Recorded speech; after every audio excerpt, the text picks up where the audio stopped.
question pour vous, Nathalie Goulet, puisqu'après l'émotion, maintenant, on se consacre un peu à l'enquête. Est-ce qu'on peut dire qu'il y a eu des erreurs d'appréciation commises par les services de renseignement? Écoutez, déjà, l'atmosphère de déjà-vu est quand même assez pénible. Vous savez, il y a une chanson de Barbara qui s'appelle « À chaque fois ». À chaque fois qu'on parle d'amour, c'est avec jamais et toujours. On refait le même chemin en ne se souvenant de rien. À chaque fois qu'il y a ce type d'attentat avec un fichier S qu'on a lu, qu'on a vu, qu'on a perdu, qu'on a retrouvé, qui a commis des actes irréparables de terrorisme, honnêtement, ça devient un tout petit peu nauséeux. Vous voyez, ça devient franchement pénible. Donc, comment on sort justement de ça? Comment on fait pour ne plus avoir cette impression de déjà-vu, effectivement, qui nous a tous frappés ce week-end? Le risque zéro, tout le monde sait qu'il n'existe pas, mais en même temps, Esther vous parlera des failles dans la lutte contre la radicalisation, du manque de renseignements territorial, etc. Enfin, ça va être l'objet de notre débat, je suppose. Oui. Votre réaction, Esther Benbassa, puisque c'est vrai, on a vu aussi les classements indifférents de la DGSI. Là, elle estimait finalement que Radouane El Agdi ne faisait plus partie, ce sont ces mots, du haut du spectre. Oui, mais c'est de nouveau la même chose. Si on revient sur les fichiers, on ne peut pas suivre 20 000 personnes qui sont sur le fichier du FSPRT, avec ce nom compliqué. Ouais. On ne peut pas suivre le haut du spectre, ça fait 4 à 5 000. Qu'est-ce qu'on fait? Et je crois qu'on arrête le millefeuille.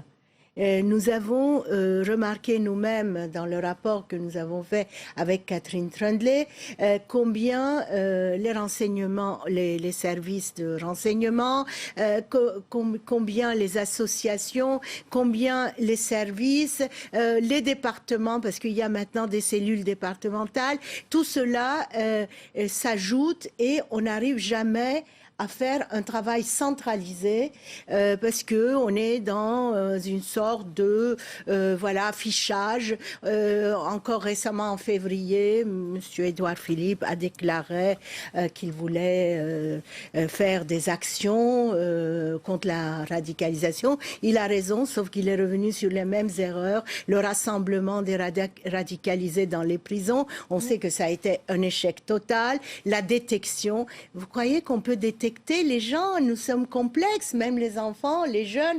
Détecter comment? Au sentiment, à l'émotion, parce que quelqu'un a dit oui, vive Daesh. Non, je crois que c'est beaucoup plus complexe, mais nous n'arrivons pas à centraliser. Nous laissons les choses à divers organismes, divers programmes qui ne convergent quasiment jamais.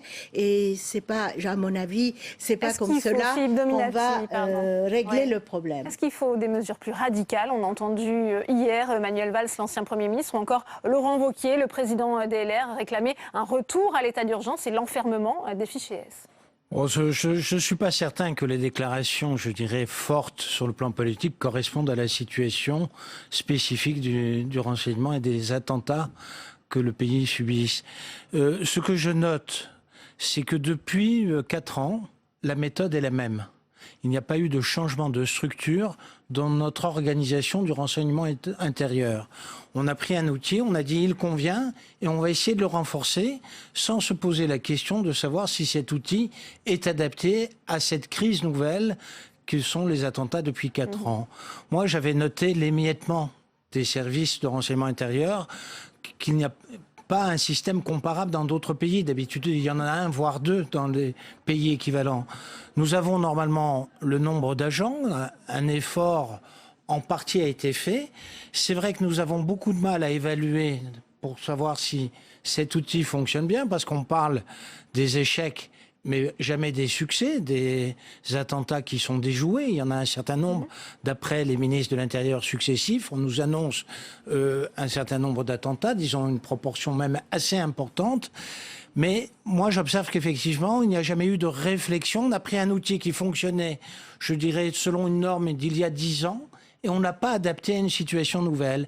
Et l'équipe qui dirige ce noyau, c'est la même philosophie depuis 4 ans. Depuis le début des attentats, il n'y a pas de variation. Je dirais qu'au contraire, ça s'est peut-être même aggravé par les créations d'organismes de coordination supplémentaires et dont on ne voit pas bien à quoi ils servent, alors qu'on a plutôt le sentiment qu'une simplification permettrait une plus grande efficacité. Denis Jacob, quelles sont effectivement au sein de la police les revendications suite à cet attentat? On voit que le cas de l'AQDIM n'était plus jugé prioritaire. Comment ça se prend ce type de décision finalement? Déjà, je pense qu'il faut éviter de faire les amalgames entre... Alors, je sais que c'est compliqué pour le tout public d'appréhender le fonctionnement des renseignements français, mais en matière de fichiers, il y a une confusion qui est faite depuis malheureusement ce nouveau drame entre le fichier des personnes recherchées dans lequel il y a notamment les fichiers S et ce fameux fichier des signalements de la prévention et de la radicalisation à caractère terroriste qu'on appelle par un acronyme FSPRT. Et donc il y a cet amalgame. Fichier S ne veut pas dire des terroristes. Ça ne veut pas dire forcément que dedans, ce sont des personnes radicalisées. Les personnes qui sont dans les fichiers S, ce sont des personnes qui ont des idéologies religieuses ou politiques, mouvance d'extrême gauche, mouvance d'extrême droite. Voilà, donc ça regroupe tout un tas de personnes qui ne sont pas forcément des personnes radicalisées ou de confession islamiste. Donc la rétention administrative, ce n'est pas la solution? Non, je pense... Alors, il faut aussi enlever cette ambiguïté de faire croire qu'il y a eu une défaillance du système. Que le système soit amélioré, renforcé, ça, tout le monde est d'accord. Il faut se poser les bonnes questions. Ne doit-on pas aujourd'hui, au-delà de tous les efforts qui ont pu être faits depuis quelques années, ne doit-on pas aujourd'hui réfléchir à une seule direction dans laquelle nous mettrions toutes ces entités du renseignement qui existent, que ce soit de la police nationale, que ce soit de la gendarmerie nationale? Macron avait promis la création d'une task force, justement, qui devait coordonner toutes elle a été faite, si vous voulez, ces différents services. Il y a une coordination qui est faite, ils se réunissent avec les différents services, mais vous ne pouvez pas empêcher qu'il y ait une déperdition de l'information quand on sait que l'ensemble des services concernés par le renseignement n'ont pas le même niveau d'accès aux informations et n'ont pas les mêmes prérogatives d'action. Donc, je pense qu'il faut peut-être Goulet, avant de vous remettre donner la ça à parole, plus je vous propose d'écouter Jean-Charles Brizard, puisque vous avez organisé ce week-end un colloque ici au Sénat sur la lutte contre les terrorismes depuis la chute de Daesh. On l'écoute. On peut, a posteriori, on peut dire qu'il était fiché, bien sûr, et donc on l'a raté, certes, mais en réalité, il y a beaucoup d'individus dans ces fichiers qui ne sont plus suivis de manière effective. Sur les 20 000, le fichier des FSPRT contient aujourd'hui 20 000 noms, il y en a un peu plus de 10 000 qui sont suivis, c'est-à-dire qui constituent des objectifs des services. 4 000 par la DGSI, un peu plus de 4 000 par la DGSI, et le reste par les services territoriaux, DRPP et autres services. Donc ça, ce sont des objectifs prioritaires, dont faisait partie cet individu. Il était, comme on dit, dans le haut du spectre, c'est-à-dire considéré comme parmi les plus dangereux, les plus radicalisés. Mais malheureusement, encore une fois, pour les contraintes que j'ai indiquées, un individu, à un moment T, peut effectivement représenter un danger pour les services. Pardon ? Non mais l'âge importe peu, on a des individus dangereux qui sont bien plus jeunes que lui, l'âge importe peu. Ce que je veux dire, c'est qu'encore une fois, on ne peut pas affecter suffisamment de moyens pour suivre l'ensemble de ces personnes au même moment. On est obligé de faire des choix, de faire un tri, et c'est ce que font tous les jours les services de renseignement. On est dans une matière qui est une matière essentiellement humaine, le renseignement, la sélection, l'évaluation procède d'un processus humain, ça n'est pas quelque chose de scientifique. Aujourd'hui, les moyens humains, justement, de bien surveiller ces fichiers S dans le cadre de la lutte contre le terrorisme. Nathalie Goulet. Écoutez, je crois que la logique du fichier a quand même montré ses limites. Alors évidemment, il en faut, mais non trop, parce que de toute façon, vous voyez bien que ça ne sert à rien, sans compter qu'une grande partie, je ne sais pas si 50 ou 60% des gens qui passent à l'acte sont sur aucun fichier. Bon. Donc, si vous voulez, la logique du fichier, il faut qu'elle soit remplacée par la logique du terrain. Nous, on est des parlementaires de terrain, on sait qu'il n'y a rien qui remplace le terrain. Donc, il faut plus de gens sur le terrain. Et puis, il faut aussi que les structures qui sont en charge de ces gens signalés, quel que soit leur niveau, fassent leur boulot. Parce que pour l'instant, c'est quand même une armée mexicaine. Esther a fait un excellent rapport sur le sujet. Mais enfin, il n'y a aucune coordination, il n'y a pas une unité de grille de lecture, il n'y a pas d'évaluation. Et il n'y a pas les bons... Pas du tout d'évaluation. 5 lignes. Ouais. Non, mais enfin, tout ça ne tient pas la route. Et vous prendrez ça sur le reste de mon temps de parole. Mais si vous voulez, on se moque de la structure telle qu'elle va être. Ce qui compte, c'est ce qu'il y a dedans. Voilà, à la force de réorganiser les structures, on perd complètement de vue le contenu. Or là, on n'a pas de contenu. Comment voulez-vous qu'on fasse ? Esther Benbassa. Moi, je suis tout à fait d'accord avec Nathalie, mais en même temps, je me pose aussi une question, franchement. Est-ce que on a des moyens d'agir contre la radicalisation? Et je me pose la même question, est-ce qu'on peut vraiment déradicaliser? Alors, écoutez, si vous me demandiez à moi toute seule, je dirais non. Mais on peut mettre des moyens pour, disons, arriver à cerner les situations. Par exemple, on voit que la plupart de ces personnes dites radicalisées sont passées par la case prison. Alors, comme je l'ai dit au début de l'émission, on va les rassembler de nouveau. Et c'est là, c'est en prison, qu'il y a un travail à faire. On avait visité avec Catherine Trundlé des unités... radicalisé en prison, mais effectivement, quand radicalisé, il a été non, il est entré en contact avec des gens. Mais oui, on a eu les unités dédiées. En prison, on a vu que une des personnes qui a passé à l'arme blanche 2 gardiens de prison à Oni était dans cette unité dédiée où on faisait du yoga, des ateliers d'écriture, de la géopolitique, des cours d'anglais.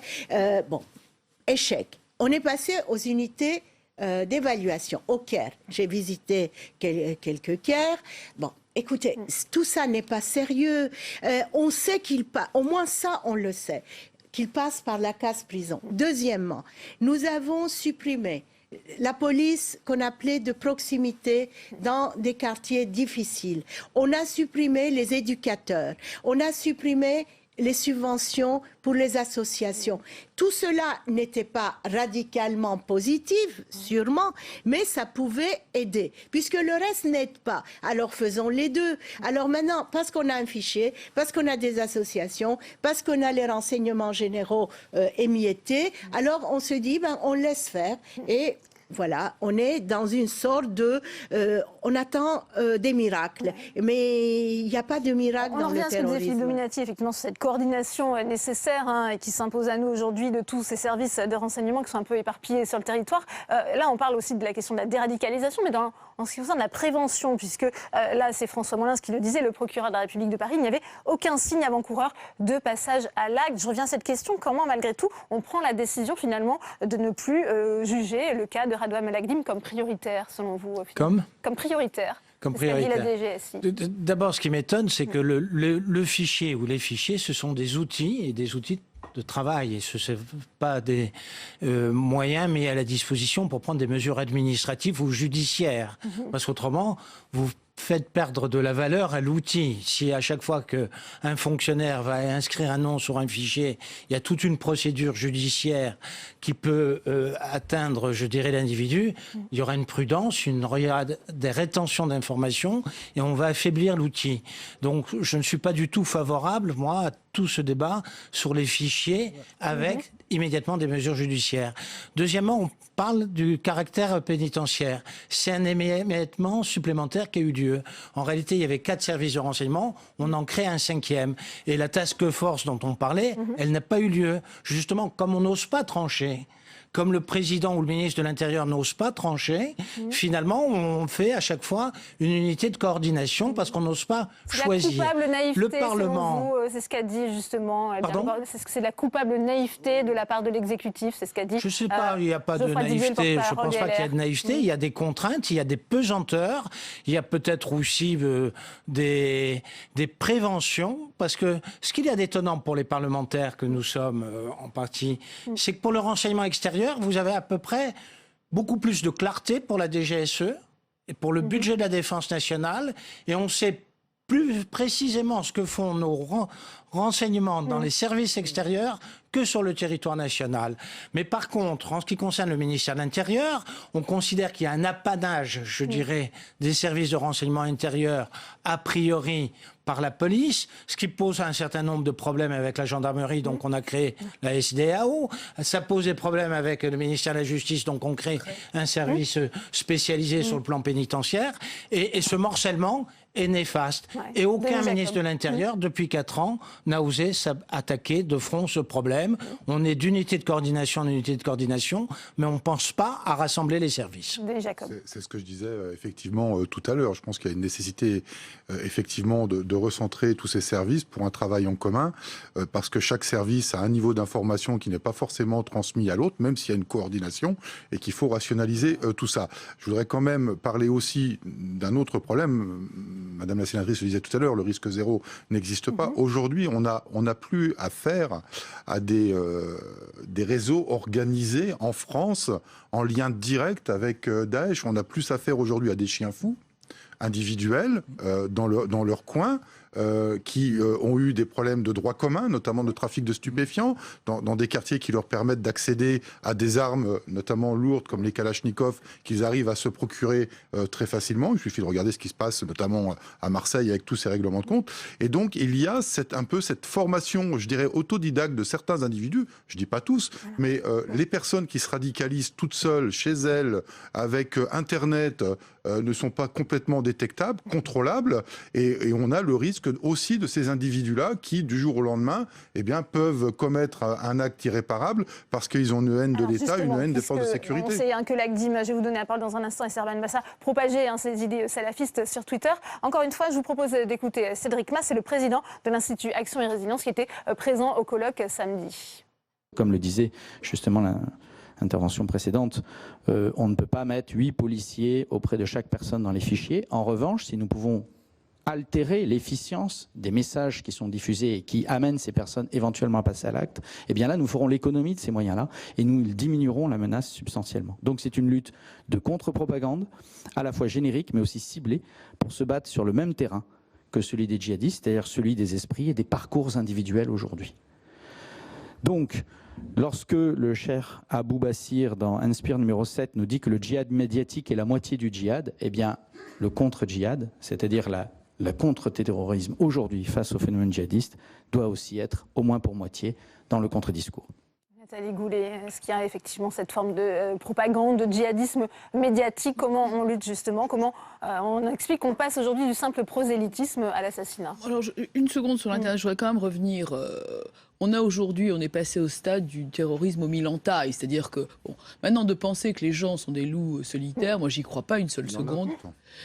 Mais, écoutez, on est d'accord pour être en désaccord. C'est déjà ça. Bon. Moi, je crois que ça n'existe pas. Vous avez qu'à voir ce qui s'est passé à Saint-Étienne-du-Rouvray. Des gens ont été mis en contact par messagerie.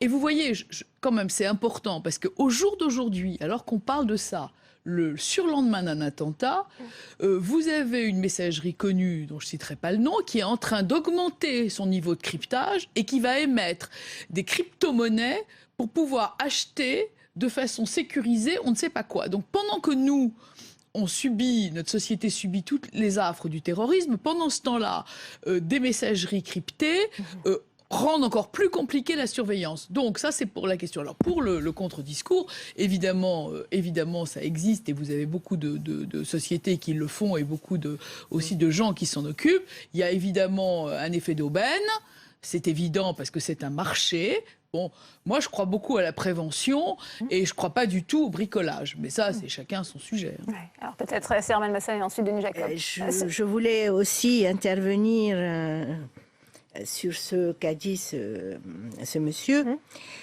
D'abord, je crois que les personnes isolées, il y en a peu quand même, parce qu'il faut avoir un certain courage, un certain savoir-faire, connaître des gens pour récupérer des armes. On ne le fait pas. Moi, si demain je vais m'acheter une arme, je sais pas, il faut que je connaisse des gens. On oublie, on a tout misé sur Internet et les mosquées. D'abord, dans les mosquées, il se passe peu de choses parce que les mosquées savent qu'elles sont contrôlées. Sur Internet, c'est une partie, mais pas tout. Je crois qu'il y a vraiment un monde de réseau personnalisé qui fait que même si Daesh n'existe pas, il y a ce symbole, cette parole, cette communauté, entre guillemets, une communauté d'idéologie, de façon de voir le monde, etc., qui font que vous aurez encore un moment, après Daesh, après la chute de Daesh, même la disparition, des gens qui continueront à porter cette idéologie. Les clubs de sport, les cafés, les lieux de rencontre, etc. Il faut prendre tout ça en main. Et il y a plusieurs facteurs, donc il faut plusieurs outils. Donc on ne peut pas se contenter d'un seul outil. C'est vrai qu'aujourd'hui, et ça rejoint les propos de Nathalie Goulet sur cette ère de déjà-vu, la théorie du loup solitaire, on a du mal à y croire de plus en plus. Mais vous en avez des individus qui s'intéressent, enfin qui ne sont pas radicalisés au départ, et qui pour X raisons le deviennent, peut-être avec des liens par rapport à des connaissances dans les mosquées salafistes ou autres, mais vous en avez pas. Vous en avez qui sont seuls et qui se radicalisent, peut-être par un effet mimétisme de connaissances ou autre, mais sur l'armement, vous et moi, bien évidemment. Vous peut-être plus, moi, des armes. Pas forcément, mais je rappelle quand même que malheureusement, sur tous les drames qu'on a connus en France, la grande majorité des individus étaient connus pour un passif de droit commun, je me répète, et principalement en matière de trafic de stupéfiants, dans des cités où la possibilité d'avoir accès aux armes est particulièrement facilitée. On ne va pas refaire le débat sur les trafics d'armes dans les quartiers difficiles, mais c'est avéré et il est important. Je voudrais, si vous me permettez, moi je veux bien tout entendre aussi par rapport aux messageries cryptées et tout ça, mais enfin on n'a pas besoin de tout ça pour faire l'apologisme de l'apologie du terrorisme quand on voit les déclarations d'hier, d'avant-hier de Stéphane Poussier qui a quand même tenu des propos... Ancien candidat de la France Insoumise. Philippe Dominati, pardon, on arrive bientôt au terme de ce débat. On parlait aussi de la réponse politique avec la création par Emmanuel Macron de cette task force. Beaucoup de propositions ont été faites, souvent déjà contenues dans la loi. Et Tam Tranui nous rappelait la loi votée il y a à peine 5 mois qui reprend les lois. Les lois. Est-ce qu'il faut justement encore une nouvelle loi selon vous ? Oui, parce qu'en réalité, depuis 4 ans, d'abord, comme je l'ai dit tout à l'heure, le format n'a pas changé. Deuxièmement, les moyens sont faibles. Nous, on a quand même des questions posées à chaque budget. Ça fait 4 ans que le pays est focalisé dans cette lutte contre le terrorisme. Les budgets sont extrêmement faibles et l'augmentation du budget est normalement fléchée pour cette lutte contre le terrorisme. On dit on renforce spécifiquement le renseignement intérieur. On n'arrive pas à le mesurer. Et donc, il y a opacité sur les moyens financiers mis à disposition.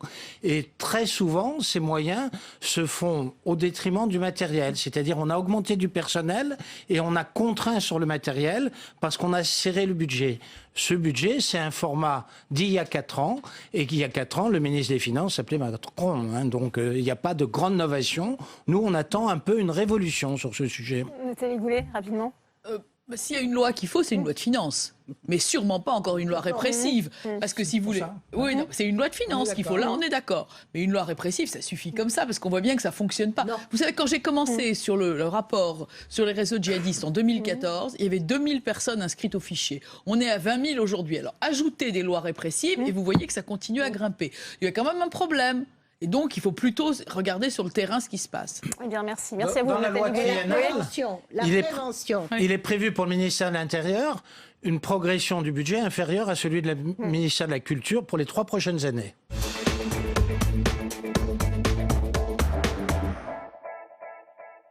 Monsieur le Premier ministre, Mesdames et Messieurs les ministres, mes chers collègues, Messieurs les officiers généraux dans notre tribune, vendredi dernier, notre pays a été frappé une nouvelle fois par de lâches attaques terroristes à Trèbes, à Carcassonne, dans le département de l'Aude. Le bilan est lourd. 4 personnes décédées, plusieurs autres blessées. J'adresse au nom du Sénat tout entier mes pensées, mes condoléances aux familles des 4 disparus. Ils s'appelaient Jean Mazière, Christian Medves, Hervé Sosna, et Arnaud Beltrame. J'adresse également ma solidarité et mes pensées aux blessés. Certains sont encore hospitalisés, et à leurs familles. Les conditions du sacrifice du colonel Beltrame ont suscité une vague d'émotions dans tout le pays. Cet officier est mort en héros, en se livrant aux terroristes en échange de la vie d'une femme. Cet acte de courage, d'abnégation, de fidélité à son serment doit rester dans nos mémoires. Le tombeau des héros est le cœur des vivants, écrivait André Malraux. Demain matin, la nation lui rendra l'hommage de son courage. Au nom du Sénat tout entier, je souhaite, à travers cet exemple exceptionnel, rendre hommage et exprimer notre gratitude à l'égard de nos forces de sécurité. Leur action pour protéger les Françaises et les Français est remarquable.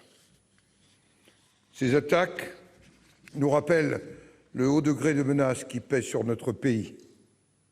Face à cette menace, nous devons rester vigilants, unis, déterminés à poursuivre le combat contre le terrorisme islamiste, à défendre les valeurs de la République et à lutter sans relâche, sans concession aucune, nulle part et dans toutes circonstances, contre toutes les manifestations de haine. Monsieur le Premier ministre, si vous souhaitez prendre la parole.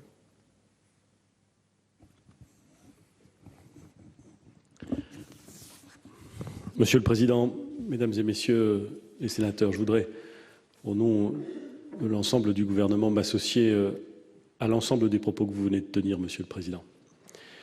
Notre nation a été frappée dans une petite ville, dans un parking, dans un supermarché. Plusieurs Françaises et Français sont venus ajouter leur nom à une liste bien trop longue de nos concitoyens qui ont péri face à des attaques destinées à terroriser, à nous faire perdre l'attachement qui est le nôtre à la République. À l'occasion de ces attaques, les forces de sécurité, l'ensemble des services de l'État, les élus locaux, l'ensemble de la nation a montré son vrai visage. Et ce visage, il s'est incarné dans la personne du lieutenant-colonel Arnaud Beltrame. Je voudrais dire l'émotion qui est la nôtre, l'admiration, l'humilité aussi, que cet exemple suscite chez moi, et je le sais chez tous ceux qui restent impressionnés par le courage dont a fait preuve le lieutenant-colonel. Un dernier mot pour dire, Mesdames et Messieurs les sénateurs, Monsieur le Président, que face à cette menace, nous ne devons renoncer à rien, ni à lutter pied à pied contre ceux qui veulent nous faire changer, ni renoncer à ce que nous sommes et à ce que nous croyons. Et c'est dans cet esprit, Mesdames et Messieurs les sénateurs, que le gouvernement entend, avec l'ensemble des forces vives de la nation, apporter des réponses aux menaces qui nous guettent. Merci, Monsieur le Premier ministre. Je vous invite, mes chers collègues, à observer un moment de recueillement, en hommage aux victimes, en nous disant aussi que colonel Beltrame, il avait le visage de ces gardes républicains, qu'il a été un de ceux qui ont rendu honneur à la présidence il y a quelques années, et que derrière le visage des gardes qui sont pour notre sécurité, derrière ce visage, il y a aussi le visage du colonel Beltrame. Nous venons de lui rendre hommage avec le président de la Commission des Affaires étrangères, de la Défense et des Forces armées, tout près d'ici, à la caserne Tournon, si près d'ici.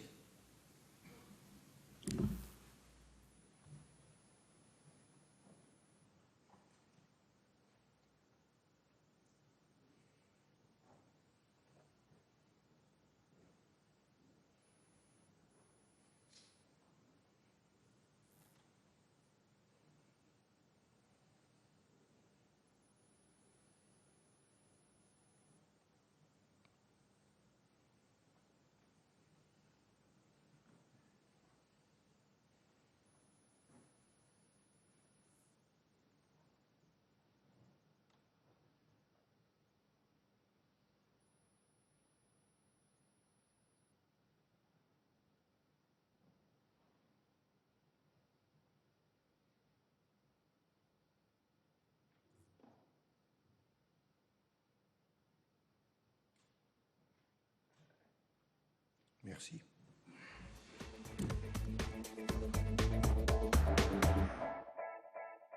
Monsieur le Président, Monsieur le Premier ministre, mes chers collègues, le califat n'est plus. Raqqa, Mossoul sont tombés. Mais les djihadistes, eux, sont toujours debout et le sang de leurs victimes innocentes coule encore. Au nom de notre groupe, je voudrais dire aux familles endeuillées le respect, mais surtout notre soutien total. Je veux dire aussi aux forces de l'ordre notre profonde admiration, notre profonde reconnaissance, et tout spécialement à la mémoire de celui qui s'est sacrifié. Le lieutenant-colonel Arnaud Beltrame était jusqu'à vendredi un officier supérieur de gendarmerie. Il incarne désormais, aux yeux de nous tous, la figure du héros français. Au chacun pour soi, il a opposé le don de soi, message civilisateur, oui, par excellence. Mais son geste désormais, son geste nous oblige. Il nous oblige à la lucidité de nommer l'ennemi, le totalitarisme islamiste, sans craindre en retour les faux procès en islamophobie. Il nous oblige aussi au courage, parce qu'il y a pire que l'horreur, c'est l'accoutumance à l'horreur. Et nous ne devons pas céder à la fatalité ou au fatalisme. La lutte contre le terrorisme islamiste appelle bien sûr un arsenal sécuritaire, judiciaire. Il appelle surtout qu'on applique la loi telle que nous l'avons déjà. Mais elle exige, cette lutte aussi, de ne rien céder sur nos valeurs, sur ce que nous sommes, de reconquérir tous les territoires perdus de notre République, où qu'ils soient, au sens propre comme au sens figuratif. Alors, Monsieur le Premier ministre, la lucidité, le courage, est-ce que le gouvernement est prêt à l'assumer totalement, complètement, sans ambiguïté? Pour vous répondre,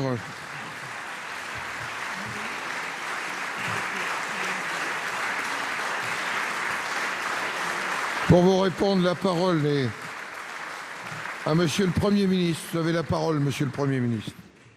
Monsieur le Président, Mesdames et Messieurs les sénateurs, Monsieur le Président Retailleau, je crois que je pourrais partager, et je n'en suis pas surpris d'ailleurs, tous les mots et tout ce que vous venez d'exprimer. Je veux le dire très directement. Je partage totalement ce que vous avez indiqué sur le respect que nous devons aux militaires français qui se battent à l'extérieur de nos frontières pour garantir notre sécurité, sur le respect que nous devons aux forces de sécurité qui interviennent de façon parfois spectaculaire, de façon systématiquement courageuse pour notre sécurité. Le respect que nous devons aussi à ceux de nos forces de sécurité, policiers, gendarmes, fonctionnaires, qui travaillent de façon beaucoup moins spectaculaire dans ces tâches d'analyse, de détection, d'affectation des moyens, des tâches qu'on ne voit pas mais qui sont exercées, vous le savez parfaitement, Monsieur le Président, avec la même concentration, avec la même détermination, avec la même rage d'une certaine façon de bien faire que celle qui a animé le lieutenant-colonel Beltrame. Vous nous invitez, Monsieur le Président Retailleau, à la lucidité, à nommer notre ennemi. Je partage votre avis. Le totalitarisme islamique est notre ennemi. Il est notre ennemi à l'extérieur des frontières et il est notre ennemi à l'intérieur des frontières lorsqu'il se développe et lorsqu'il passe à l'acte. Vous m'interrogez, au fond, vous m'exhortez, Monsieur le Président, à faire preuve de détermination. La détermination du gouvernement est entière. Et vous avez, et je partage là encore votre avis, Monsieur le Président, vous avez le sens républicain chevillé à l'esprit pour nous dire que cette détermination ne doit jamais se traduire par un renoncement à ce que nous croyons et à ce que nous sommes, au respect de l'état de droit, aux convictions qui font et qui sont défendues ici au Sénat. J'ai en mémoire, pour en avoir souvent parlé avec le ministre d'État, ministre de l'Intérieur, la qualité des débats et les arguments échangés, par exemple, au moment du vote de la loi SILT, qui nous a permis de doter le droit commun des instruments nécessaires lorsque nous sommes sortis de l'état d'urgence. Et je sais combien le Sénat a été attaché à la défense des libertés individuelles et à l'efficacité de l'action publique. Je partage cette exigence, Monsieur le Président. Je sais qu'après des événements d'une telle nature, l'émotion est puissante et je ne la discute pas. Les questionnements sont nombreux et ils sont légitimes. Les polémiques, et ça peut arriver, et après tout, c'est aussi l'honneur des démocraties d'avoir des polémiques. Il y a des régimes où on ne peut pas avoir de polémiques. Je préfère avoir des polémiques. Elles sont naturelles, elles s'exercent. Des propositions sont faites. Je veux vous dire, Monsieur le Président, que le gouvernement ne déviera pas. Il affectera les moyens nécessaires aux forces de l'ordre, à la justice, pour mieux exercer leur mission de façon constante. Les 10 000 emplois qui seront créés au cours du quinquennat dans les forces de police et de gendarmerie serviront pour 1 900 d'entre elles à doter les services de renseignement. C'est loin d'être négligeable et c'est indispensable. De même, notre organisation judiciaire, avec la création d'un parquet national antiterroriste, permettra, là encore, de mieux coordonner l'action judiciaire, de mieux aller dans la détection et dans la répression des virages, des tentations et parfois des passages à l'acte terroristes. Encore une fois, Monsieur le Président, je veux dire que je partage tous les termes de votre question et je veux vous faire état, à vous, à l'ensemble des groupes, à l'ensemble du Sénat, de la détermination totale du gouvernement.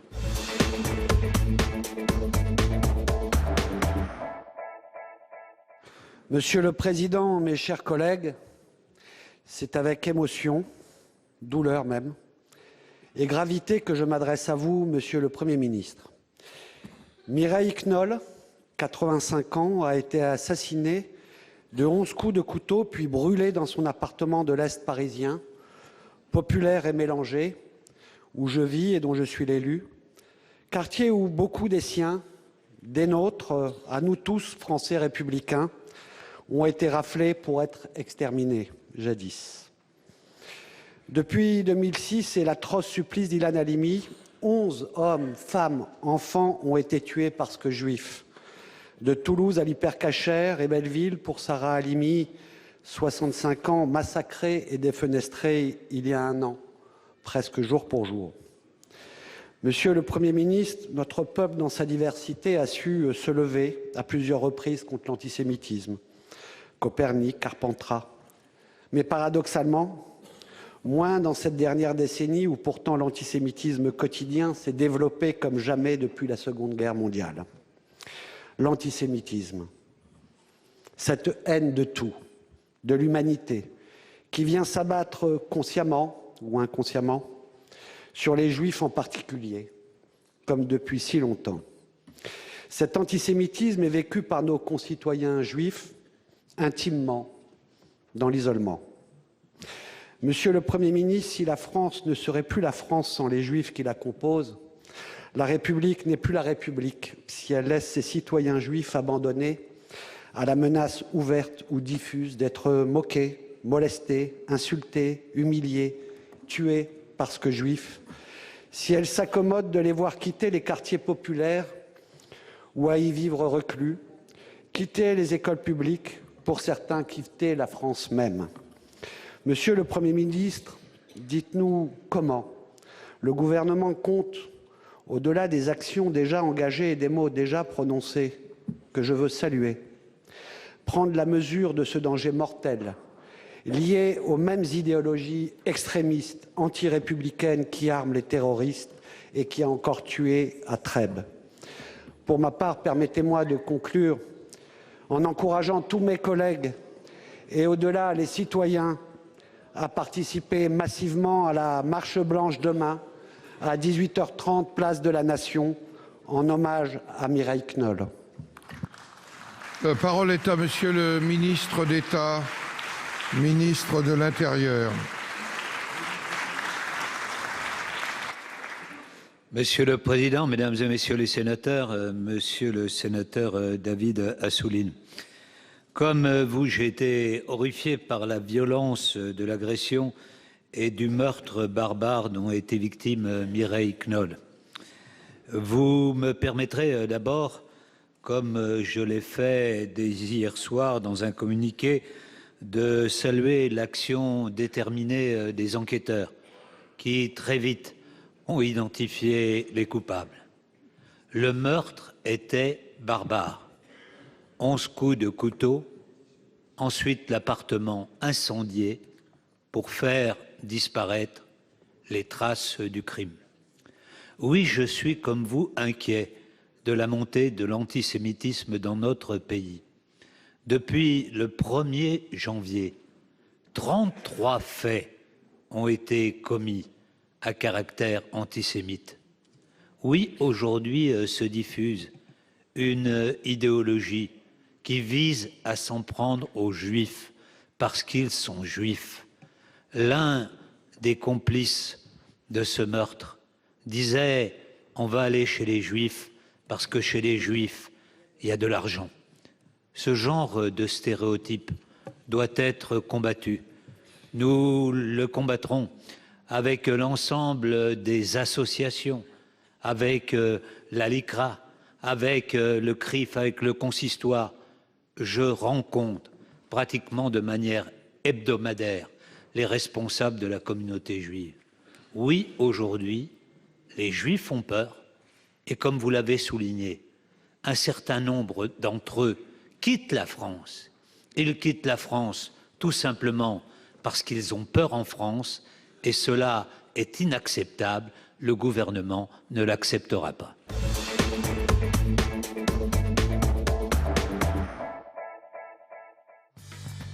Brigade de gendarmerie de Gardanne, entre Marseille et Aix-en-Provence.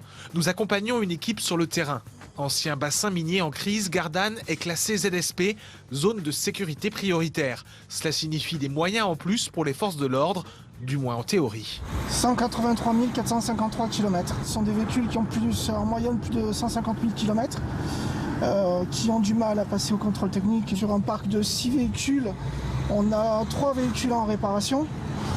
Et on a été dépanné par des unités moins chargées que nous pour le prix de véhicules occasionnels, non équipés passerelles et non équipés radio pour certains. 4 véhicules, dont certains mal équipés, pour une brigade de 85 militaires. Notre équipe débute une opération de contrôle d'identité. Opération de routine, pas vraiment. La menace terroriste est dans les têtes à chaque instant, rendant ce travail toujours plus exigeant psychologiquement. Il faut être en permanence, travailler un petit peu en sécurité. Être prêt à devoir faire face à ce genre de situation, sans pour autant, je dirais, tomber rentrer, je dirais, dans le jeu de la terreur en fait, qui est le leur. Retour à la brigade. Le lieutenant Malherbe nous fait le tour du propriétaire. Vous voyez ce genre de bureau, par exemple ici, donc 2 places de travail, et pour autant on a 3 voire 4 militaires qui viennent travailler ici. Quand on parlait tout à l'heure de petits tracas du quotidien, on a ce genre de choses. Des conditions de travail difficiles pour des hommes et des femmes qui risquent leur vie au quotidien. C'est sur cette réalité que travaille la commission d'enquête sur l'état des forces de sécurité intérieure. Voici les sénateurs membres venus ici observer, écouter et s'inquiéter. Des liaisons radio qui ne se font pas parce que le matériel n'est pas embarqué, des gilets pare-balles qui arrivent au compte-gouttes, des problèmes également de procédures ont été soulignés qui consomment beaucoup de temps, qui pourraient être consacrés à une présence sur le terrain et également à des investigations. Après Gardanne, nous voici à Marseille. Les sénateurs se rendent au commissariat central, mieux connu ici sous le nom d'évêché. Cette fois, ce sont les policiers qui sont entendus. Eux aussi déplorent des conditions de travail difficiles, mais aussi des lacunes au niveau des réponses pénales et ce sentiment parfois de travailler dans le vide. Qu'ils attendent sans doute un peu plus de considération et un peu plus de suivi sur leur travail d'interpellation particulièrement. Ce déplacement s'est effectué dans un contexte forcément particulier après l'attentat de Trèbes qui a rappelé à toutes les forces de l'ordre le danger de leur mission. À la gendarmerie marseillaise de la Timone, les sénateurs ont tenu à déposer une gerbe à la mémoire du gendarme Arnaud Beltrame.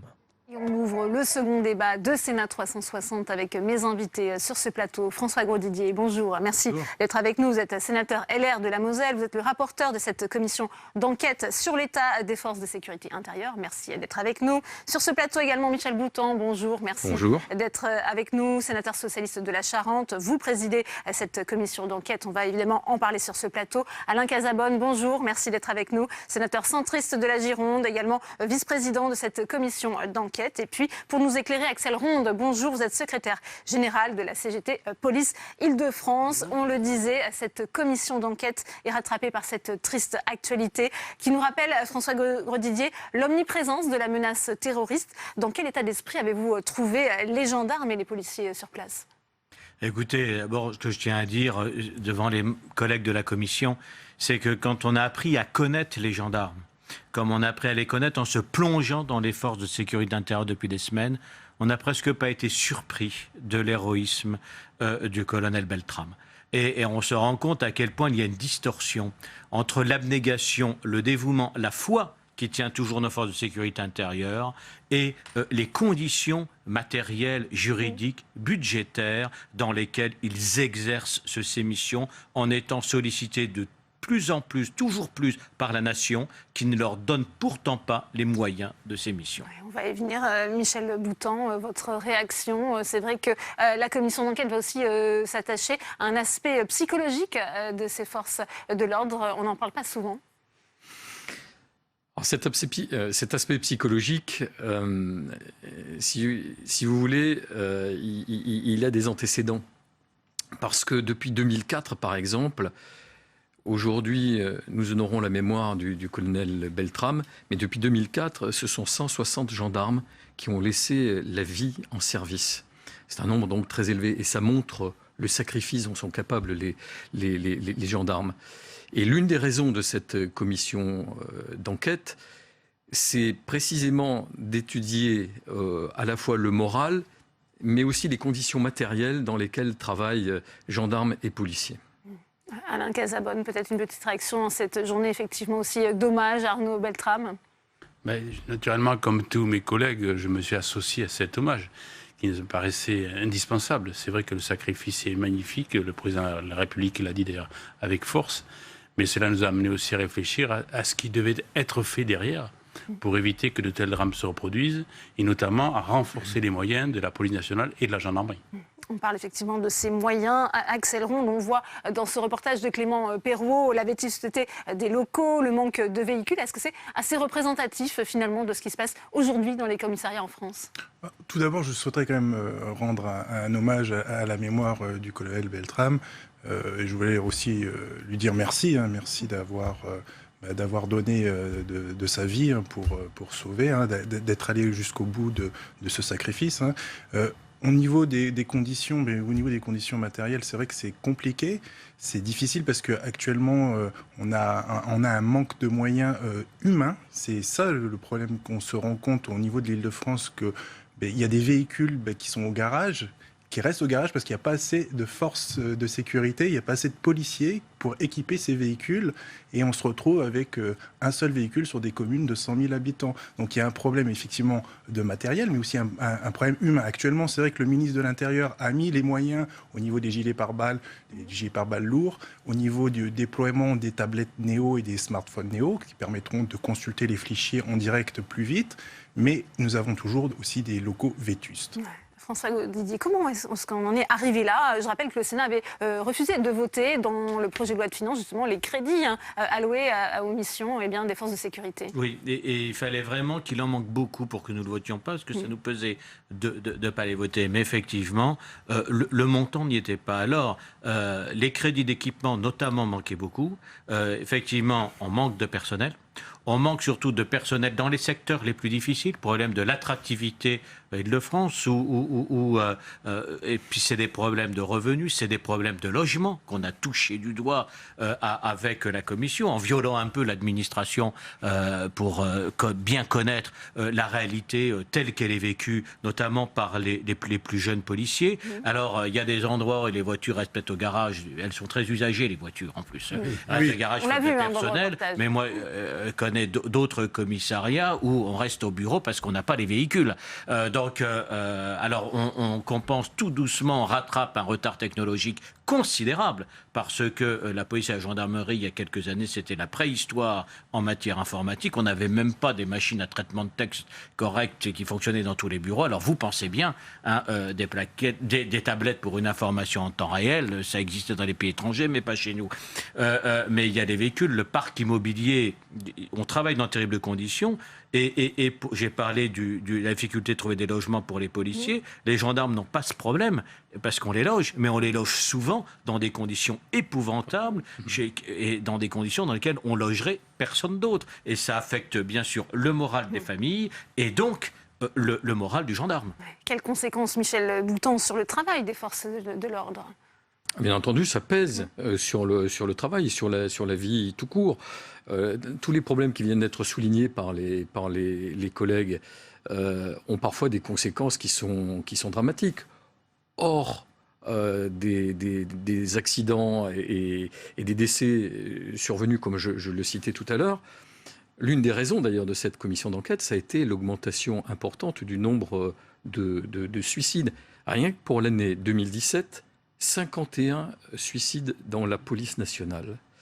Depuis le début de cette année, nous sommes, pour la gendarmerie nationale, cette fois-ci, à plus de 10 suicides depuis le 1er janvier. Donc, nous nous posons un certain nombre de questions. Qu'il s'agisse des conditions de travail, mais qu'il s'agisse également des conditions dans lesquelles vivent les familles. Ça vient d'être souligné par François Grosdidier à l'instant. Tout ceci contribue à rendre le travail un peu plus confortable si les conditions sont bonnes. Mais, hélas, nous en faisons le constat, elles ne sont pas bonnes. Alain Cazabonne, vous qui avez aussi participé à ces travaux, aujourd'hui, on évalue à combien le manque, en fait, les besoins des forces de l'ordre pour pouvoir accomplir dignement leur mission ? Question difficile parce qu'il faudrait pouvoir chiffrer tout ça. On n'a pas actuellement de chiffrage. On est en train de discuter prochainement des budgets de la défense. Mais aujourd'hui, ce qui est sûr, c'est qu'on sait bien qu'il y a de gros problèmes dans l'hébergement. Dans les équipements, moi j'ai vu les directeurs départementaux chez moi, à partir du mois de septembre, commencer à rationner l'essence parce qu'ils ne devaient pas faire rouler trop longtemps les véhicules. Ils allaient dépasser le budget qui était alloué. Je veux dire, c'est dramatique. On a auditionné des spécialistes qui ne font pas leur séance de tir. Donc tout ça nécessite effectivement des moyens qu'il faut chiffrer avec des priorités. On sait très bien, notamment sur le logement, on a vu qu'il faudrait apporter 200 millions, je crois, par an pour rattraper le retard. Notamment pour loger les 1000 agents parisiens qui ne trouvent pas, les jeunes qui arrivent policiers, et il y en a 1000 qui ne sont pas logés. Il y en a 2500 qui arrivent, il y en a 1500 qui sont logés, 1000 qui ne sont pas logés. Rien que pour ça, pour rattraper, il faudrait 200 millions par an. Et naturellement, c'est prévu se demander sur 10 ans. Et donc, ce n'est que le logement. Donc, pour l'ensemble de ça, on va voir ce qui est nécessaire, sachant qu'il faudra un effort important, significatif, mais qu'il faudra l'étaler dans le temps. Pardon, François.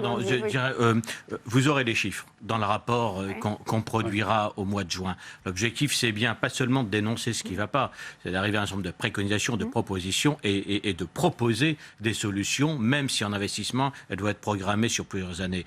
Il faut aussi qu'on parle du sens de l'action, parce que les policiers et gendarmes sont à la fois en quête de reconnaissance et en quête de sens quand ils ont le sentiment de travailler dans des conditions de plus en plus difficiles avec des risques accrus face parfois à des éléments de la population de plus en plus radicalisés. Il y a les terroristes, mais pas seulement. C'est déjà souvent beaucoup plus difficile dans certains quartiers. Et en même temps, de le faire parfois pour rien. C'est le problème de la chaîne pénale. Et on a deux problèmes avec la justice, qui est d'avoir la réponse pénale, réponse pénale adaptée, et aussi le temps de la procédure. Nos policiers et nos gendarmes passent 2/3 de leur temps à des tâches de procédure et seulement 1/3 en opérationnel, et ils ne se sont pas engagés pour ça. cet aspect de considération, c'est important, Axel Ronde. Oui, c'est le plus important. Donc c'est vrai qu'actuellement, quand il y a malheureusement des drames, il y a l'hommage national, la France se réunit à la mémoire de nos pertes, des gens qu'on perd, des camarades, mais ce serait tous les jours qu'on aurait besoin de ce soutien des Français. C'est tous les jours qu'on a besoin du soutien de la nation, des politiques. Tous les jours, il y a des fonctionnaires de police qui sont blessés, des gendarmes qui sont blessés, malheureusement certains qui sont tués.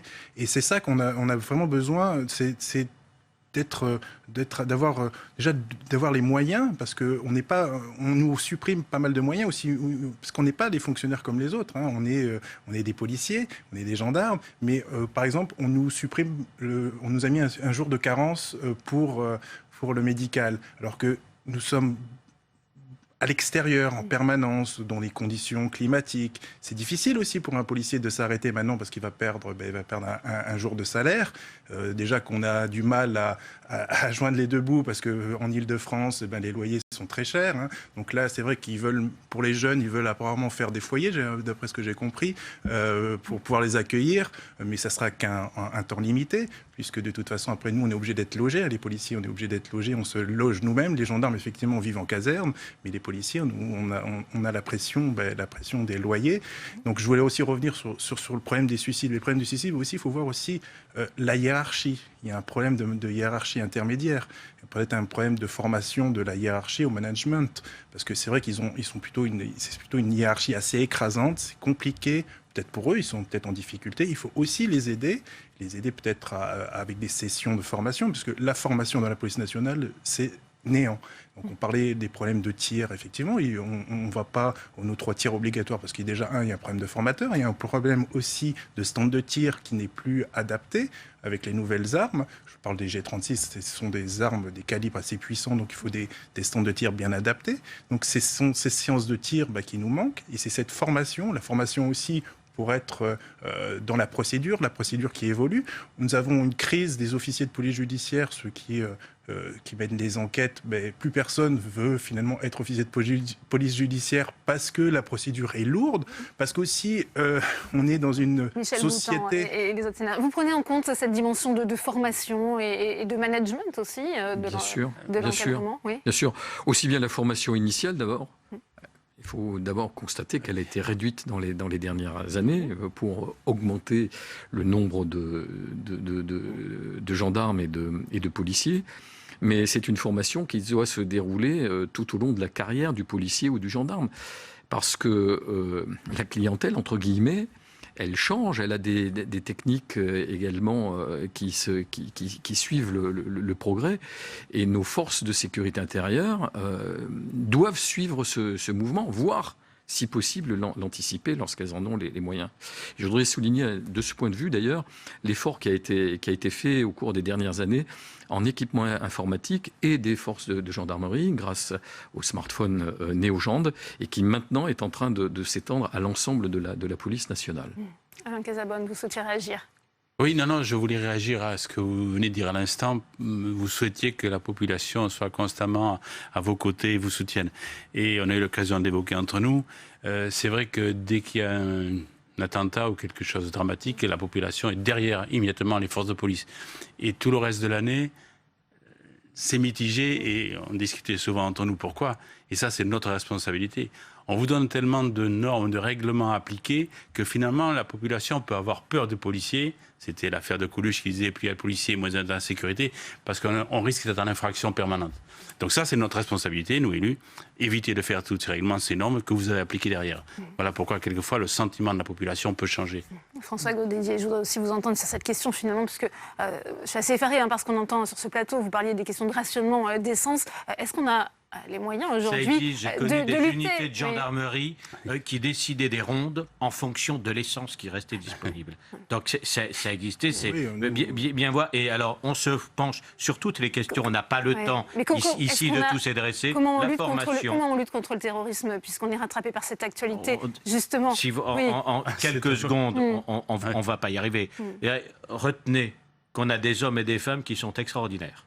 Des hommes et des femmes à qui on n'a pas donné depuis des années les moyens de leur mission. En investissement, on a souvent des variables d'ajustement. On ne l'a pas fait, certains en disant on reportera sur les années suivantes, mais en fait, on a reporté les carences. Et aujourd'hui, la situation réclame une vraie loi de programmation pour rattraper le retard d'investissement. Ouais. En matière de technologie, on rattrape tout doucement. Il y a la hier. formation et il y a la question du management que vous posez. C'est un vrai sujet. Alors, plus dans la police que dans la gendarmerie. La gendarmerie se tient par un véritable esprit de corps. Dans la police, certains ressentent un esprit de caste entre les corps, une absence de soutien, et que même d'en haut, on demande aux commissaires d'être des gestionnaires et non plus les meneurs d'hommes qu'ils étaient à une époque et qui sont toujours aujourd'hui des officiers de gendarmerie. Donc il y a une part de psychologie pour tenir le moral, mais il y a aussi une part budgétaire énorme et enfin une part judiciaire. Il y a eu 27 attentats qui ont été déjoués. Alors évidemment, on parle de celui qui a réussi, mais il y en a eu 27, donc les services travaillent aussi efficacement. Là, pour le coup, il s'agit de services que l'on ne voit pas beaucoup, parce que ce sont ceux du renseignement. Voilà. Vous connaissez bien cette question, Michel Boutan. Plutôt. Oui. Est-ce qu'on a quand même clairement les moyens de lutter efficacement contre le terrorisme ? On passera immanquablement un moment ou à un autre, ça a été le cas donc vendredi dernier à Trèbes, à côté du loup isolé qui sortira au dernier moment, qui n'aura donné aucun signe avant-coureur et qui sera passé à travers les mailles de la surveillance. On ne peut pas non plus mettre toute la population sous surveillance. Mais malgré tout, il y a un effort extrêmement important qui a été fait en direction du renseignement depuis les attentats de 2015, avec une augmentation d'effectifs, une augmentation de moyens également, qui est tout à fait notable. Et il y aura encore des effectifs qui vont être recrutés, et on s'inquiète d'ailleurs du côté de la police et de la gendarmerie par rapport à l'annonce qui a été faite de recruter 10 000 personnes au total, de la part qui sera prise par le renseignement. Mais on voit bien, comme vient de le souligner le collègue Casabonne, que les attentats qui ont été déjoués, c'est grâce aux services de renseignement qui font un travail dans l'ombre et relativement frustrant parce qu'ils ne peuvent pas s'en vanter. Axel Ronde, est-ce qu'aujourd'hui, justement, sur ces moyens humains et techniques dont la police française manque, est-ce que, on peut lutter efficacement contre le terrorisme ? Oui, actuellement, c'est vrai qu'on lutte efficacement, mais comme disait le collègue, ça va être compliqué pour les personnes qui sont isolées. Et là, peut-être que la police de proximité qui va être mise en place par le ministre de l'Intérieur, qui va être mise en place, vraiment montée en puissance à partir du mois de septembre, va peut-être pouvoir remettre vraiment des policiers sur le terrain, va pouvoir aller au contact de la population, et il y aura peut-être justement des signalements que les collègues de terrain pourront transmettre aux services de renseignement en disant que telle personne va se radicaliser, telle personne est en train de basculer. Donc oui, mais la justice et la police, ils ont besoin de moyens. Et actuellement, la justice aussi. On dit, mes collègues du syndicat disent souvent, c'est un problème de réponse pénale. Mais c'est aussi la justice qui est sinistrée. C'est aussi la justice à avoir plus de moyens. Il y a des propositions pour le redressement de la justice. La pénitentiaire, les plus encore. Et là, certains, pour l'instant, les besoins soient suffisamment identifiés et l'effort soit fait. Donc c'est vraiment l'ensemble de la chaîne aujourd'hui qui est en difficulté. Et sur la police du quotidien, la police de contact, le problème c'est que la création d'effectifs ne suffira pas, surtout avec la directive temps de travail, gendarmerie, etc., si on ne remet pas des policiers sur le terrain en leur faisant faire moins de procédures et de paperasserie. Oui, voilà. Et ça, c'est pas budgétaire, mais il faut du temps disponible pour les policiers pour être sur le terrain, ou le recentrer sur leur cœur de mission, parce qu'actuellement, là, il va y avoir le nouveau TGI de Paris qui va être mis en place et 700 policiers qui vont être pris, 700 policiers pour garder et faire la police des audiences. Je pense que ça, on pourrait externaliser ou mettre ça pour la police, enfin pour la pénitentiaire. Les centres de rétention, c'est la même chose. Ça nous prend énormément d'effectifs. Est-ce que c'est une mission de police ? Non, mais ce sont des tâches indues, et je sais aussi que le rapport de Philippe Dominati en parlait sur cette question.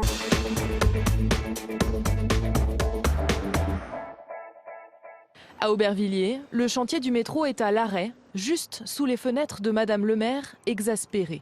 Lundi, on lui a annoncé un nouveau report du prolongement de la ligne 12 à une date indéterminée et pour cela, elle en veut à la RATP, mais aussi à l'État. Si on avait été à Paris, si on avait été dans d'autres villes, je pense que l'État aurait été plus regardant.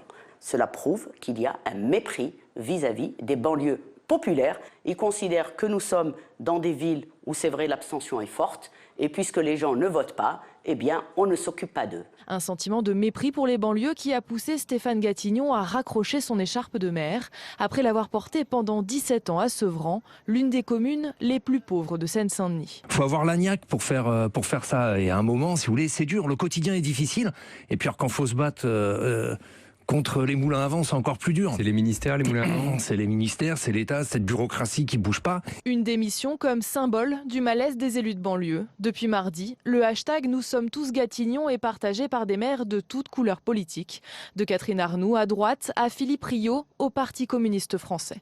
Plusieurs maires de Seine-Saint-Denis ont aussi adressé une lettre ouverte à Emmanuel Macron. Le gouvernement prépare un plan banlieue. Les élus demandent qu'il contienne des moyens exceptionnels en matière de rénovation urbaine. Mais pour la maire d'Aubervilliers, ce n'est pas tout.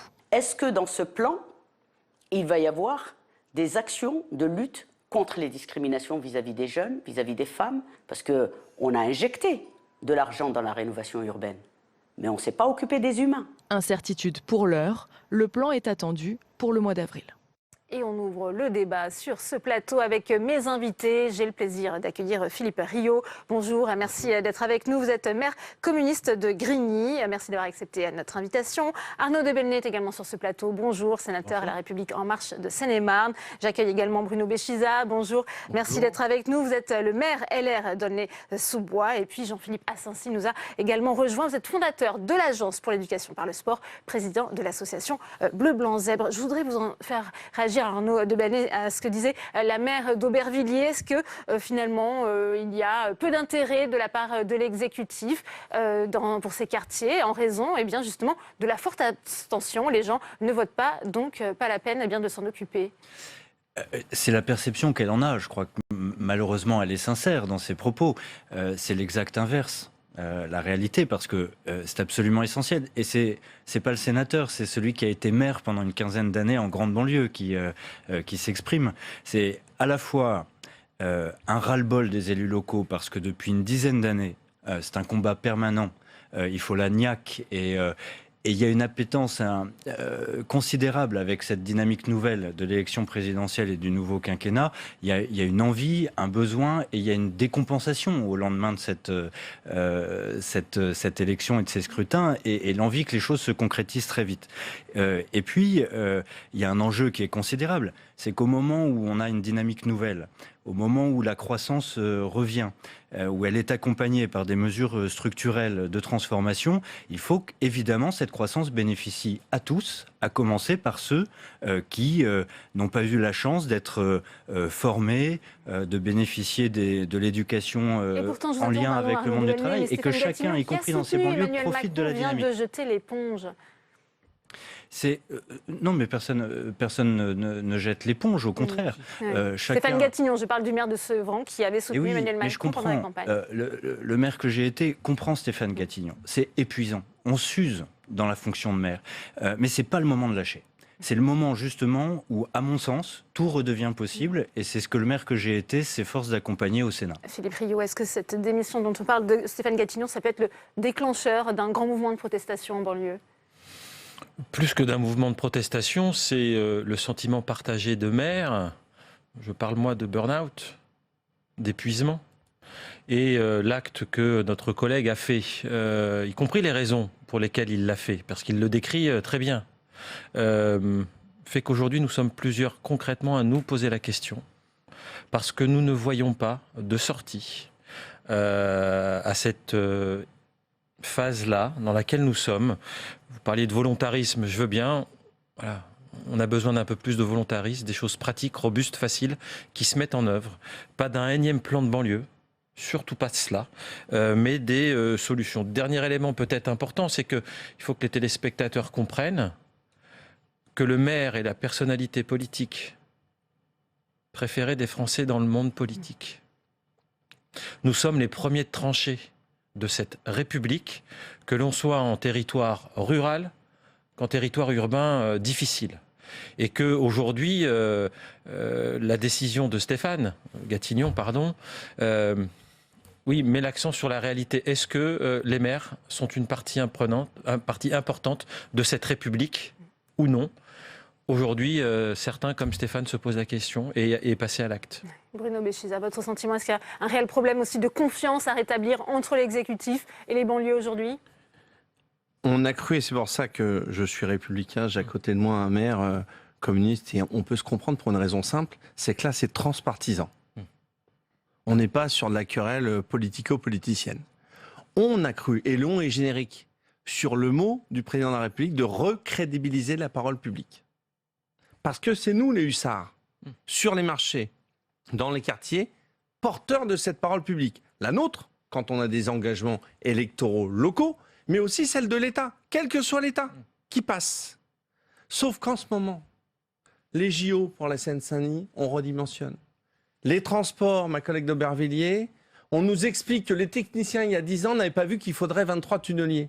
Ils doivent être très bêtes, les techniciens. Sauf que nous, on y a cru, les élus. Et on a expliqué à nos populations que leur territoire allait être désenclavé. L'ANRU, l'aménagement urbain, on a eu un ANRU 1, 20 000 habitants chez moi concernés. Pour l'ANRU 2, 20 000 autres habitants. Depuis 2012, on nous avait dit 5 milliards. Le président Hollande est parti, il n'y a pas eu 1 milliard et 1 euro de dépensés concrètement dans le quartier.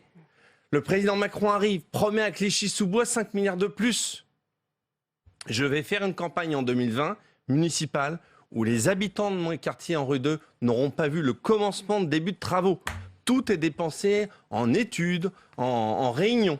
Donc oui, et à côté de ça, on nous enlève nos subventions pour continuer à faire notre boulot. À un moment donné, se pose effectivement la question de la crédibilité et on en a marre de s'en prendre plein la tête pour des décisions qu'on ne prend pas.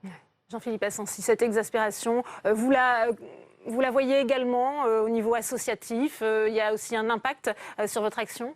Déjà, depuis maintenant 6 mois, vous savez, on vit ensemble avec les maires et les associations. On crée des réponses ensemble. On a alerté l'opinion publique, on a alerté le président de la République ensemble. Je crois que la démission de Stéphane, elle évoque une incapacité à répondre aux problèmes immenses. Aujourd'hui, si on prend le problème par exemple des jeunes, on a des problèmes immenses d'insertion. Vous savez, la chose la plus dure dans les quartiers, c'est d'aller repérer des jeunes et c'est de restaurer le lien de confiance. Madame le maire d'Aubervilliers le disait. Ces choses-là, c'est de l'ordre du miracle. C'est qui fait ça? Ce sont les acteurs associatifs, ce sont les clubs sportifs, ce sont des structures d'animation, ce sont des héros. Et quand on voit aujourd'hui ce qui est en train de se tramer, il faut absolument qu'on se dise localement, chez Monsieur Rio, il a besoin de quoi? Il a besoin qu'on s'occupe des jeunes directement.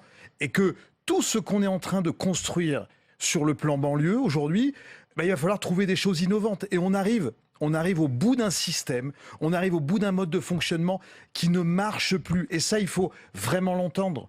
On a des institutions qui, depuis une bonne dizaine d'années, c'est pour ça qu'on ne parle pas forcément du gouvernement actuel, depuis une bonne dizaine d'années, qui ne marchent plus. Il faut proposer des solutions robustes, des solutions, les acteurs associatifs associés évidemment avec les élus locaux. On en a un paquet, mais aujourd'hui, on veut passer réellement dans la mise en œuvre. C'est pour ça qu'on attend avec impatience le rapport de Jean-Louis Borloo, avec lequel on a beaucoup travaillé. On peut évoquer, on a certaines solutions. Il faut aller vite maintenant. Il faut aller vite parce qu'on est au bord de la rupture. Et c'est vrai que le symbole Gatignon est très fort aujourd'hui. Les maires sont exaspérés, les maires sont épuisés. Et les acteurs associatifs, c'est la même chose. On est dans le même navire. Arnaud de Belenet. Oui, moi je partage pas la symbolique de la démission de Gatignon. Parce que je crois que quand on est un maire responsable, premier sur le front, on ne démissionne pas. C'est trop facile. On prend le taureau par les cornes et on fait le boulot. C'est facile à dire, monsieur. Mais je comprends. Et je comprends du d'autant mieux. mépris de la part du gouvernement. Je comprends d'autant mieux que Stéphane le maire Gatignon. que j'ai été pendant près de 15 ans n'en pouvait plus de voir cet appareil d'État ne pas écouter, réduire toujours les budgets, prélever dans le budget des collectivités, parce que c'est ça la réalité, imposer des restructurations qui font que les élus s'usent en réunions non productives, en collecte, à compter les réverbères. C'est ça, des soirées à compter les réverbères et les quelques euros. On n'en pouvait plus. Ce temps-là est fini. les dotations sont stabilisées, il n'y a plus de réforme imposée, il y a une déconcentration des services de l'État, des interlocuteurs qui sont engagés, des interlocuteurs qui sont responsabilisés, des préfets qui sont responsabilisés à l'échelon régional, départemental, en face des élus locaux qui ont enfin des réponses, et ça va aller en s'accentuant, à leurs questions opérationnelles. C'est pas encore parfait, mais la dynamique est enclenchée. Donc je pense que c'est pas le moment de lâcher. Il y a un autre sujet qui est celui de la politique de la ville et qui est absolument essentiel, qui est essentiel à la cohésion de la nation. Parce qu'on ne peut pas abandonner ceux qui ne sont pas assez intégrés, ceux qui ne sont pas assez formés, ceux qui ne sont pas valorisables sur le marché du travail, puisque malheureusement, il faut utiliser ce type de mots, mais qui ont un potentiel inouï. Et ça, c'est la politique de la ville. Et oui, c'est ce que Stéphane Gatineau explique dans son interview au Monde. Les jeunes ont besoin de vrais métiers, pas des petits boulots précaires. Et là, on est dans la dentelle, parce que c'est chaque maire, avec son tissu associatif, avec sa population, qui sait ce qui est adapté, et Bleu Blanc Zèbre est l'incarnation de cette action en dentelle, chacun des acteurs locaux sait ce qui est adapté à son territoire, et c'est ça l'enjeu, c'est que le gouvernement, vite, arrive à faire ce travail à l'échelon national de dentelle locale. Avec et ça ne promesse, peut se faire qu'avec les élus mobilisés sur le front, ne lâchant rien et ne démissionnant pas. On sait qu'Emmanuel Macron avait promis une enveloppe de 10 milliards d'euros pour l'ANRU, et pour autant, vous craignez finalement la mort à petit feu de cette agence pour la rénovation urbaine. Moi, je ne crois plus aux promesses, à ces grands plans qui nous donnent du rêve et qui, en fin de compte, causent plus de déception qu'autre chose. Je reprendrai les propos de notre collègue d'Aubervilliers, Myriam Derkaoui. Elle dit une chose, il faut faire l'ANRU, tu en as parlé, mais je crois que l'important, c'est le pacte éducatif que nous devons conclure durablement dans ce pays, se dire pendant 10 ans, réinterrogeons l'intervention de l'éducation nationale dans nos quartiers, parce que dans une ville comme Grigny, c'est 50% des élèves qui sortent du système scolaire sans diplôme. C'est pas la politique de la ville elle seule qui va résoudre cela, c'est bien une refondation de l'école, durablement. L'autre sujet déterminant, c'est la question des compétences et de la langue française. Dans les quartiers politiques de la ville, c'est 20% d'illettrisme et d'illettronisme.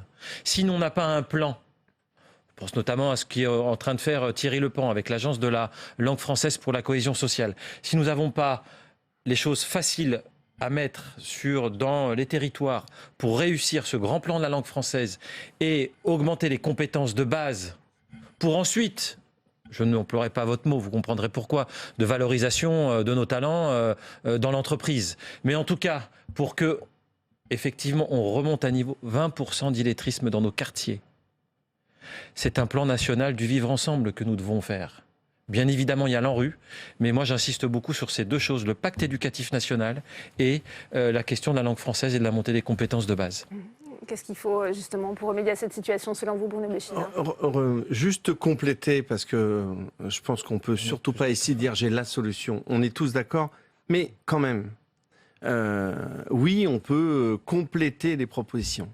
Mais l'ANRU n'est pas que la mesure technique. L'ANRU, c'est pas que la mesure urbaine. Non seulement l'ANRU 2, ce qui était intéressant, je l'avais salué, alors que c'était un gouvernement socialiste qui l'avançait, c'est qu'on parlait enfin de développement économique. Ça, c'était une avancée. Mais c'est surtout recrédibiliser, je le répète. En 2014, j'ai fait une campagne dans un quartier en disant ici, parce que ça a été le président de la République de l'époque l'a dit, vous aurez une enveloppe en rue 2 et on va refaire l'école, on va recréer quelque chose ensemble. Je vais refaire une campagne en 2020, sauf si je démissionne d'ici là.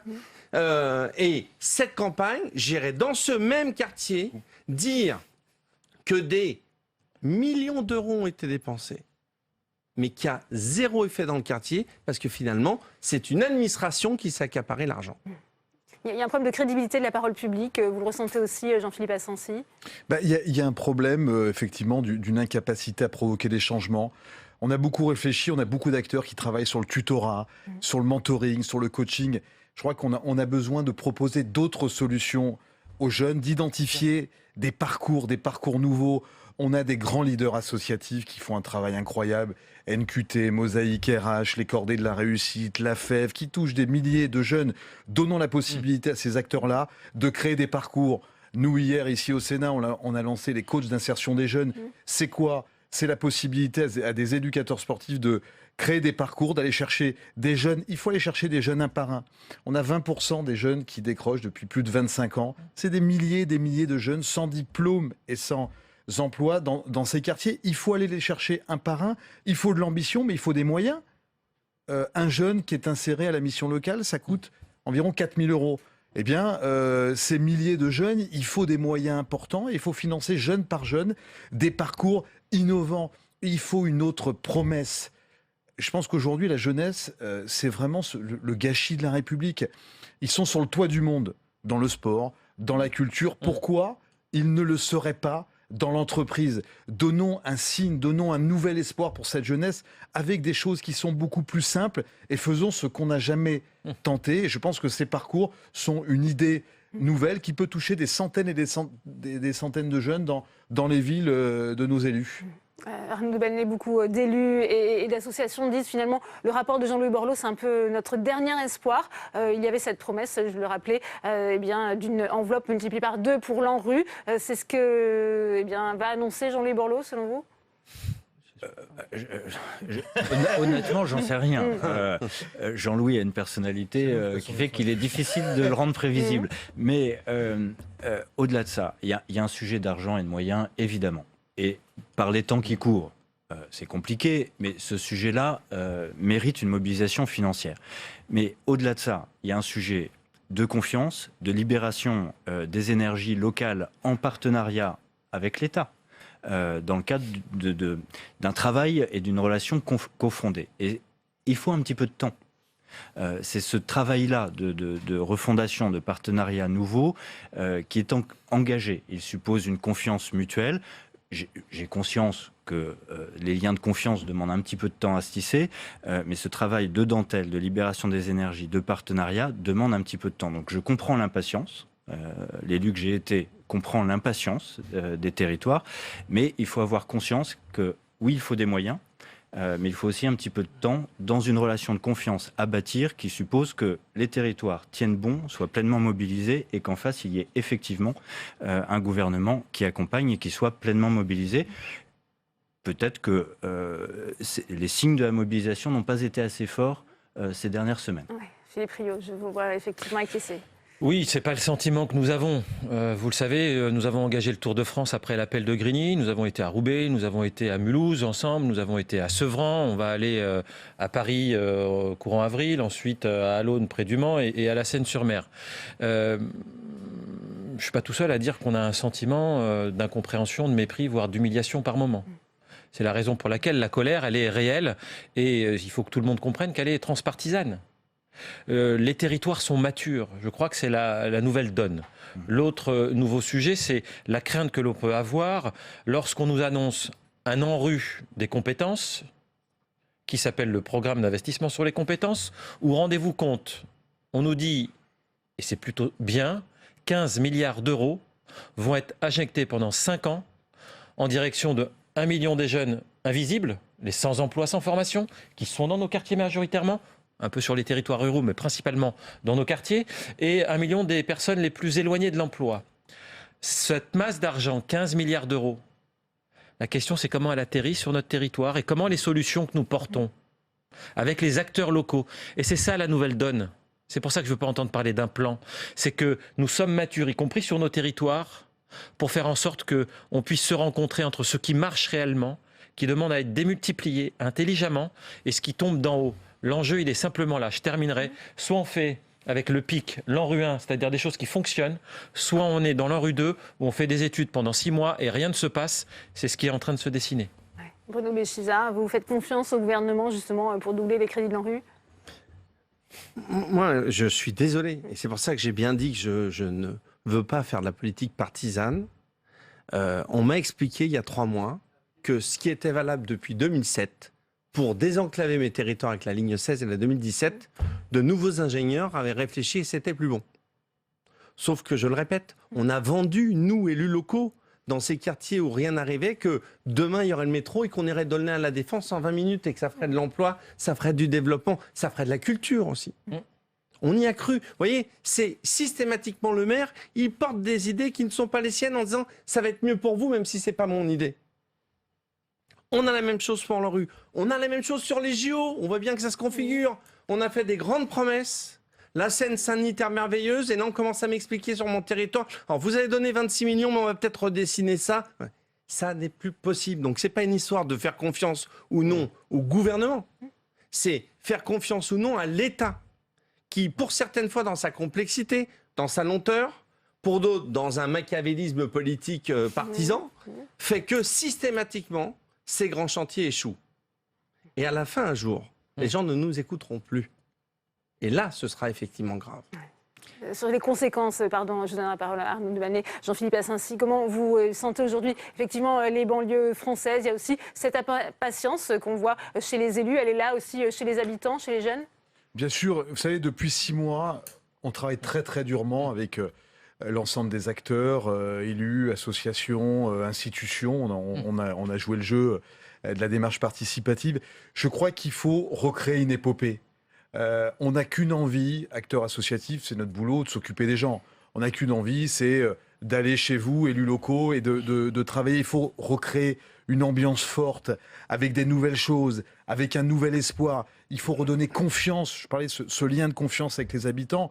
Souvenons-nous quand même que dans ces territoires, vous avez des territoires où vous avez plus de 50% de jeunes au chômage. C'est plus possible.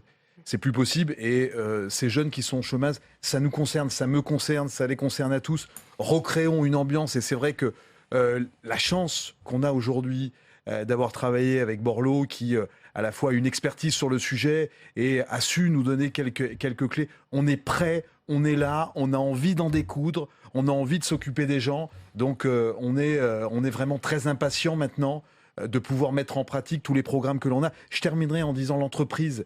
L'entreprise, il faut absolument recréer des passerelles entre les jeunes et l'entreprise. L'entreprise, moi je prends un exemple concret, parce qu'on a une action avec les banques. Les banques recrutaient il y a plus de 3 ans à Bac+2. On leur a proposé un deal sur des jeunes sans diplôme et au chômage. 80% de réussite.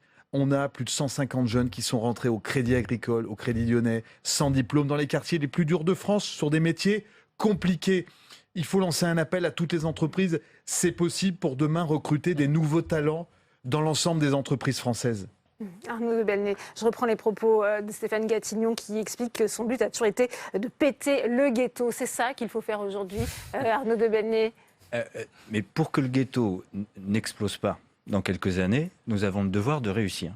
Et nous avons le devoir de réussir, pas seulement sur ce sujet de la politique de la ville et de nos banlieues. Nous avons le devoir de réussir le défi de l'insoutenabilité de la dépense publique, ce qui est une contrainte supplémentaire, de relibérer les énergies. C'est un défi national. Nous avons le devoir de réussir la prise en compte et l'adaptation de notre système d'éducation et de notre système économique, mais aussi de la vie de nos collectivités face à la réalité du monde dans lequel nous vivons, que ces mutations internationales, notamment économiques, nous y soyons prêts. C'est ce travail de transformation que nous avons le devoir de réussir.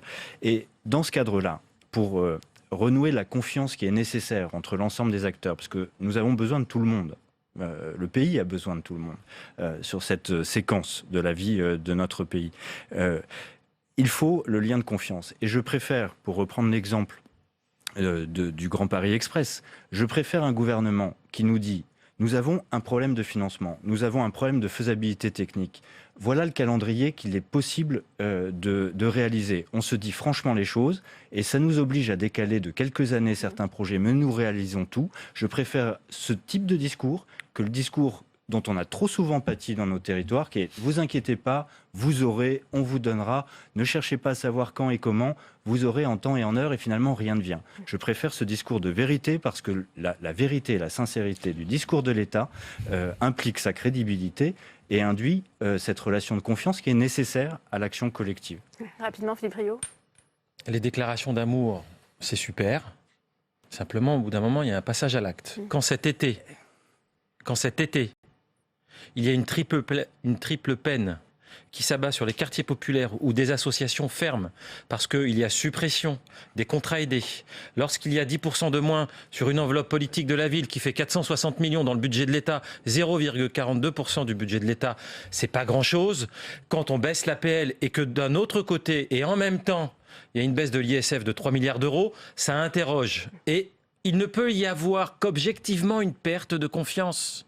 Quand vous mettez en parallèle ces deux choses-là, et les habitants des quartiers populaires et les acteurs associatifs et les fonctionnaires qui y travaillent, parce qu'il y a aussi des fonctionnaires qui y travaillent dans la proximité, eh bien monsieur, il y a rupture de confiance. Donc j'entends l'appel, je participe d'ailleurs extrêmement activement à la co-construction de cette feuille de route. Simplement, disons-nous les choses tranquillement.